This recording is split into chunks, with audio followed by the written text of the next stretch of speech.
Hello, అందరికీ నమస్కారం అండి. నేను మీ చిన్న జాంగీర్ ఆలియాస్ ఆర్యన్ అఖండ ఆయాదివాసు ప్లానర్ మరియు నంద్యావర్ గ్రహీత, న్యూమరాలజీ, వాసురత్న, వాసు సామ్రాట్. ఈరోజు వచ్చేసి నేను తమిళనాడులో ఒక పని మీద రావడం జరిగిందండి. నేను చెప్తుంటాను కదా చాలాసార్లు మీకు, centre door is the very important అని. మీరు ఇక్కడ చూస్తే బిల్డింగ్ చూడొచ్చండి. ఇక్కడ చూస్తే గేట్ ఉన్నది ఎగ్జాక్ట్లో సెంటర్కు కొంచెం 2-3 ఫీట్ల అటు ఇటు ఇక్కడ ఈ ద్వారాన్ని ఏర్పాటు చేశారండి. మీరు చూడొచ్చు. ఇంకోండి, ఇది ఈ గేట్ ఉన్నదే సెంటర్ డోర్ అండి.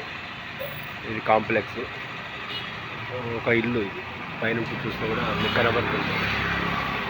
ఇదండి. ఇప్పటికైనా ఎవరైనా నూతనంగా ఇల్లు నిర్మించుకుంటే తప్పనిసరిగా ఇలా సెంటర్ డోర్ మాత్రమే పెట్టుకుంటే అన్ని విధాల ప్రయోజనం ఉంటుంది.